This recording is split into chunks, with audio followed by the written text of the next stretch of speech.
Guys, good morning. Happy Friday. It's Daryl here. It's coming up on 5 a.m. here in Connecticut on the East Coast. I hope you're all healthy and faring well during this period. I want to talk briefly about guns, gun sales, um, the Second Amendment, all that. Now, keep in mind, I live in the Northeast here, and it's not quite, I understand Texas, place like Texas, it's more a part of tradition and a part of daily life, really, more in that area. I'm not going to get all into the social aspects of it.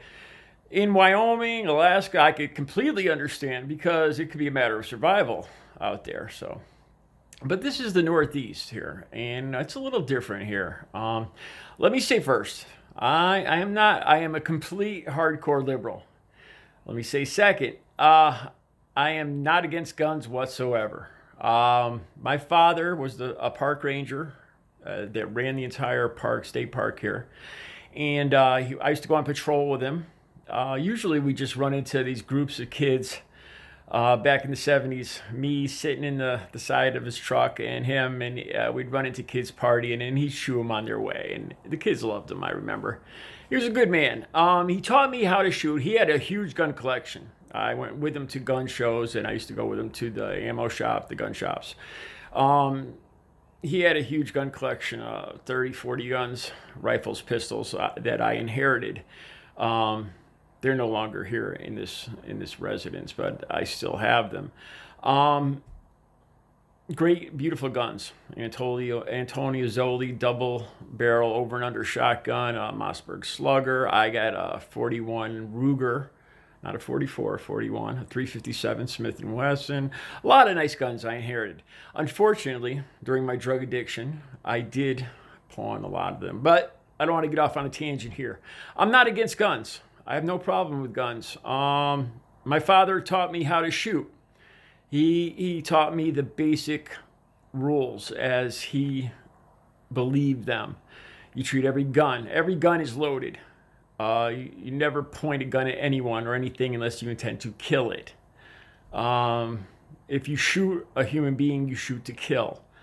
And then other aspects on taking good care. He bought me a cleaning kit and all that.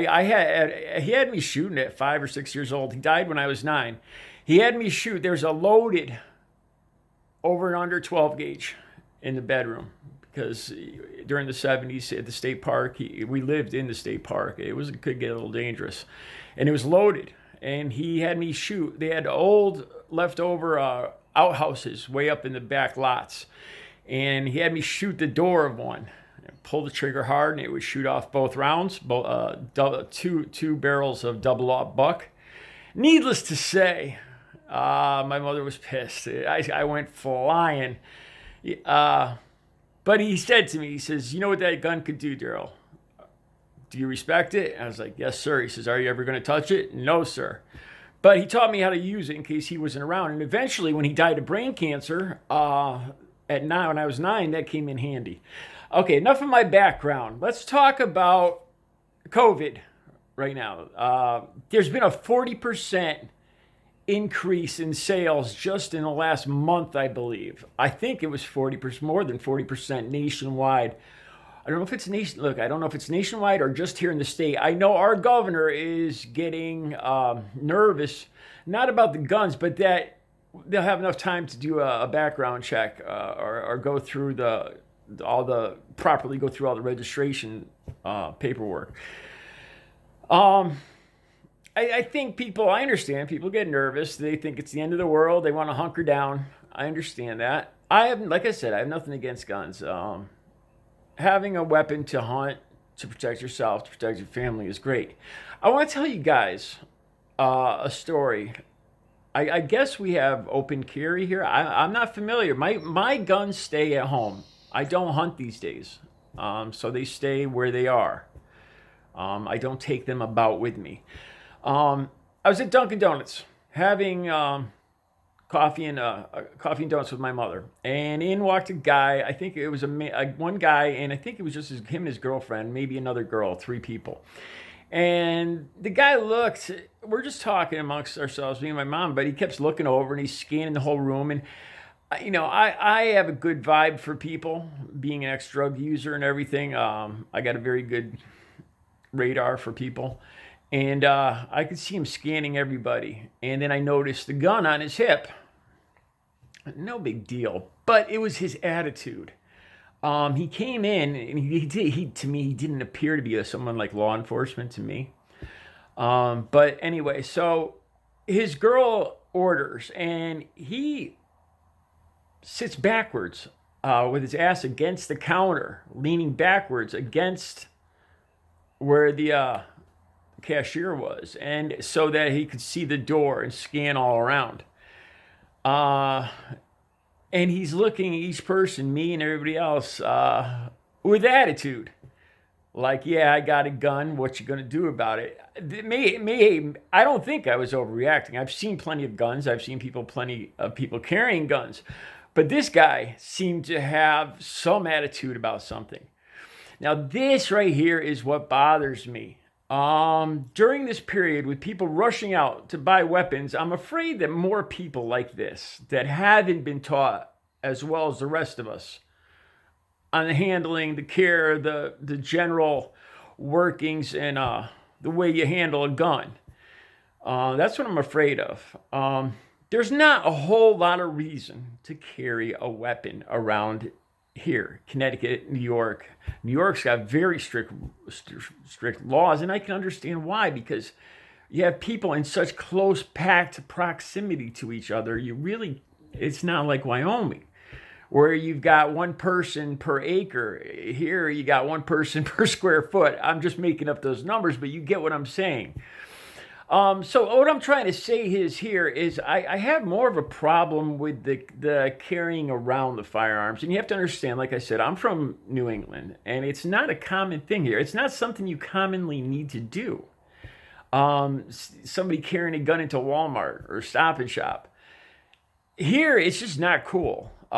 Here, it really screams, I'm insecure. I'm a very insecure man, is basically what it says. This is all, any kind of law enforcement not included in what I'm saying here. So anyway, I see this increase in firearm sales, and I start thinking, okay, it's all about good guys with guns, right? Good guys wouldn't shoot an unarmed person, a person without a weapon, right? So I got nothing to worry about. And my family got nothing to worry about. As long as they're all good guys with guns, what I'm thinking is you're going to have a bunch of nervous people that are probably going to end up shooting each other. We're going to have a bunch of gun owners out with their guns that probably are going to end up shooting each other. What I'm trying to say is I'm thinking these people are probably more likely to end up accidentally hurting their family, people in their house, or other gun owners than me. So I'm not very alarmed about this 40% increase in gun sales. We do have the Second Amendment. And like I said, part of me, I understand. I think maybe we need more. I know they have classes for pistol permits here. Maybe we need a little more, or maybe psychological checks. Because like I said, this guy in Dunkin' Donuts, hey, I don't know his story. But he didn't just look threatening, he looked troubling. He looked like he was out for a dispute. He looked like he wanted to get in an argument with somebody about the Second Amendment while he was strapped with a gun. Now, to me, that's just plain stupid and ignorant right there. That's a misuse of that gun. If my father had saw that, he would have thought this dude was an idiot. And my dad, I trust what he told me. He was a good man. So anyway, those are my thoughts today on the increase in sales. This 40% increase, this nervous response, this end of the world. Oh my God, it's the apocalypse. Like I said, I think a lot of these people that are running out and buy these guns, they're probably more likely to end up shooting each other over a goddamn 12-pack of Charmin than probably hurting me or my family. So I'm trying to convince myself that I don't have much to worry about with this huge increase of gun sales. I guess that's what I'm saying. So that's the way it is today. You guys have a great weekend. I'll talk to you soon.